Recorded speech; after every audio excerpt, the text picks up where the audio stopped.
Bonjour à tous, on se retrouve aujourd'hui dans un nouveau littéralement qui me tient particulièrement à cœur. Je crois que je dis ça dans toutes mes vidéos. Tant pis. Souvent, lorsque j'entends dénigrer la SFFF, je perçois les mots suivants. Creux, faible, mal écrit, littérature pour enfants, littérature de gare, sans intérêt, et bla bla bla bla bla. Bon déjà, c'est insultant pour la littérature de gare. Stephen King se décrivant lui-même comme un auteur de romans de gare, je pense qu'on ne peut dire unanimement que cette personne n'écrit pas mal. Fin du débat. C'est également insultant pour la littérature jeunesse. Parce que je pense personnellement qu'il est très difficile d'écrire pour les enfants parce qu'il y a beaucoup de choses à prendre en compte qu'on se rend pas compte et je pense qu'il est même plus dur d'écrire pour les jeunes que d'écrire pour les adultes. Mais bon, c'est un autre débat. Ça a tendance, parfois, à me crisper un petit peu. Ensuite, excusez-moi, pardon, mais certains auteurs de SFFF n'ont vraiment rien à envier à un Zola ou à un Victor Hugo. Allez lire du Jean-Philippe Jaworski, qui, oui, écrit de la fantaisie historique, et venez me dire ensuite que cet homme écrit mal. Je vous attends. Vraiment qu'on avait comparé le style de Jaworski à celui d'Alexandre Dumas, et mon Dieu, oui! Voilà. Oui, et c'est pas moi qui l'ai dit, c'est un libraire qui l'a dit. Clairement, je suis trop d'accord, n'en déplaise aux rageux. Jaworski qui est aussi, entre autres, le traducteur de Mark Twain pour Pléiade. Je dis ça, je dis rien. Je pose ça là, démerdez-vous avec.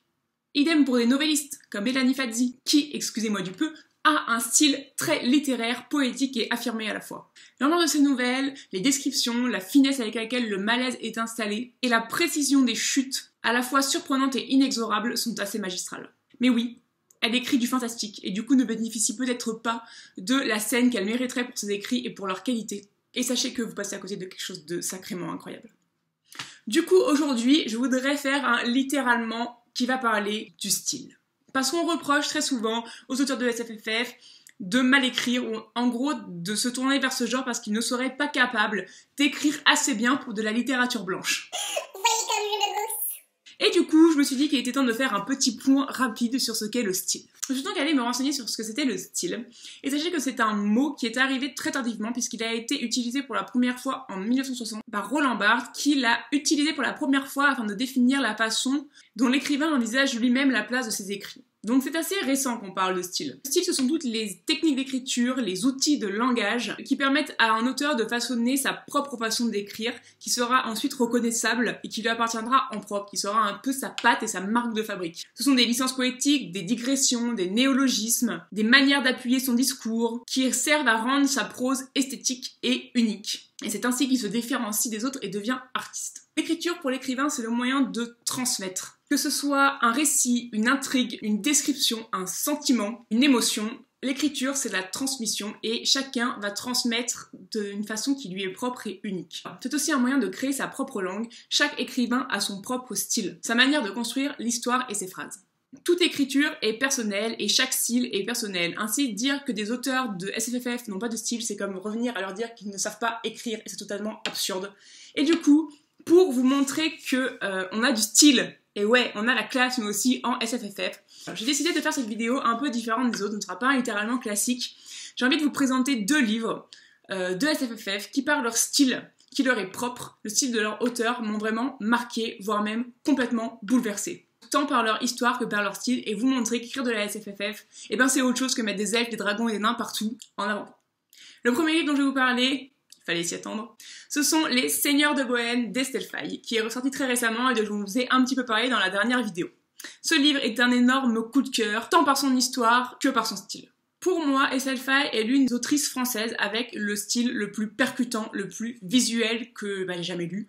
Et pour moi, c'est une valeur sûre. Je sais qu'en plus d'avoir une histoire hyper bien shadée avec des super thèmes dedans, je vais aussi prendre mon pied d'un niveau littéraire et stylistique. Non seulement elle fait des belles histoires, elle n'a pas peur de prendre des risques en introduisant de la diversité à fond les ballons dans ses histoires, avec des personnages qui sont très libérés sexuellement, qui sont très libérés dans leur genre aussi. On avait dans ses précédents ouvrages Chet, un travesti bisexuel, et on retrouve dans Les Seigneurs de Bohême des pansexuels, des bisexuels, des homosexuels. On retrouve une vraie diversité qui est à mon avis beaucoup plus représentative de ce que nous vivons aujourd'hui et qui est nécessaire. Mais en plus de se démarquer par une diversité bienvenue, quel style! Si je devais qualifier en un seul mot le style d'Estelle Faye, je dirais visuel.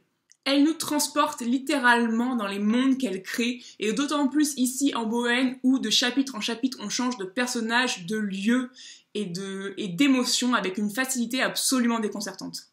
J'ai vu les falaises des marches avec son océan capricieux et le sel qui s'accroche à la peau et aux cheveux. J'ai vu les prix interminables dont Yulia s'échappe d'un battement d'ailes, avec ses croyances et ses coutumes nomades. J'ai frissonné dans des forêts inquiétantes pleines d'ombre et de secrets glauques, dans les couloirs sombres du palais impérial secoués par les cris d'une reine folle. J'ai fui dans les quartiers sordides où Singali tente de survivre tant bien que mal. Et j'ai souffert dans les mines de sel de Katosser. En écriture, il y a le fond et il y a la forme. Et dans ce cas précis, c'est la forme, c'est le pouvoir évocateur de l'écriture qui permet l'immersion dans ce monde créé de toutes pièces qui devient pourtant si rapidement familier et accessible. Peu d'auteurs sont, à mon sens, capables de transporter les lecteurs aussi loin de leur zone de confort, en leur donnant à voir juste ce qu'il y a de nécessaire pour qu'ils puissent imaginer de leurs propres yeux le monde qu'on leur propose. Et c'est beau. Les Seigneurs de Bohème, c'est une gigantesque fresque, mais pas du point de vue des puissants qu'on a l'habitude de nous le montrer. Il n'y a pas de prince, il n'y a pas de roi dans cette histoire. Il n'y a que des petites gens qui vont avoir le choix de prendre ou non des décisions et qui, comme l'avalanche créée par le mouvement des petites pierres,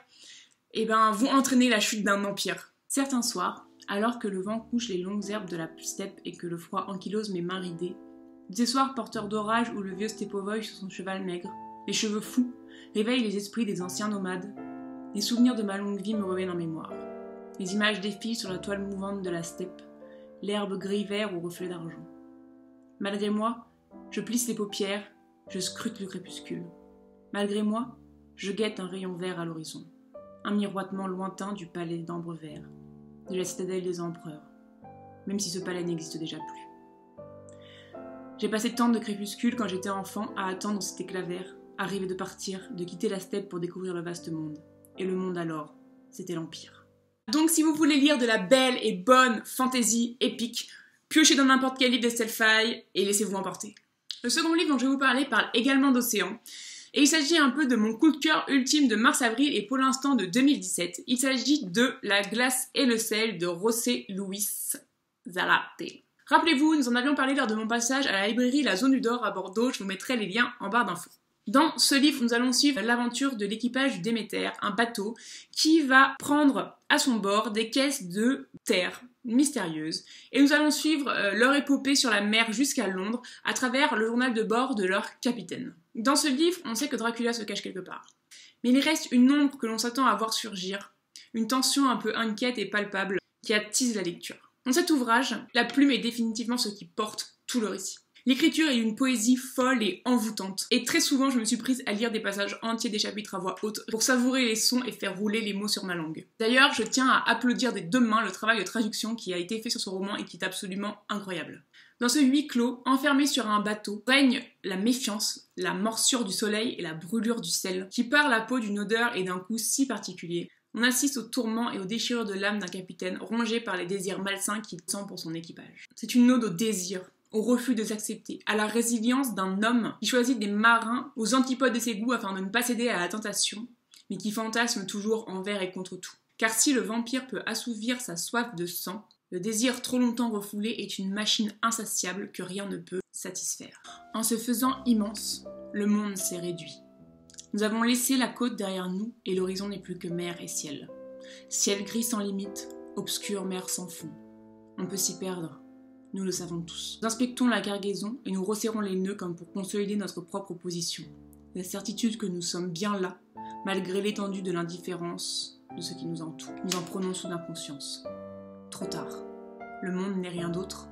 Des hommes, le pont, la cale, la poulaine, les écoutilles et les cabines. Notre univers se réduit à ce qui sépare la proue de la poupe. Tomber à l'eau revient à sortir du monde. La poésie dans ce bouquin est hallucinante, j'insiste. On y découvre des personnages tourmentés qui résistent profondément à ce qu'ils sont, avec chacune des fibres de leur corps, jusqu'à ce que le destin se mette en travers de leur chemin et les pousse au choix, celui ou non de s'accepter, de voir la vérité en face. C'est une lecture puissante, organique, une plongée dans l'âme de ce capitaine qui est tourmenté et dans les méandres de son esprit qui redoute plus que tous les traversées seul avec son équipage, tout en sachant qu'elles sont son seul salut car elles l'éloignent des côtes de ses fantasmes. Tout au long du livre, on attend Dracula, mais celui n'apparaît jamais. Ou alors seulement en demi-teinte. En ombre furtive qui effraie les matelots, en prémisse d'une tempête qui s'annonce. Car ce récit raconte celui de son arrivée à Londres, de son affrontement face à un capitaine qui refuse de céder malgré les rêves sournois qu'on lui envoie. La menace gronde et grince dans les entrailles de ce navire, jusqu'à une fin aux interprétations multiples. Avec en toile de fond cette question existentielle. est-il vraiment là? Est-elle réelle cette menace lourde et pesante qui plane comme un brouillard languide sur le Déméter? Ou est-elle le reflet des angoisses de la solitude de ces hommes piégés avec eux-mêmes en pleine mer? La psychologie du personnage qui nous raconte cette traversée mortelle, je l'ai trouvée d'une poésie et d'une finesse, d'une richesse aussi, totalement incomparable, et elle m'a vraiment bouleversée.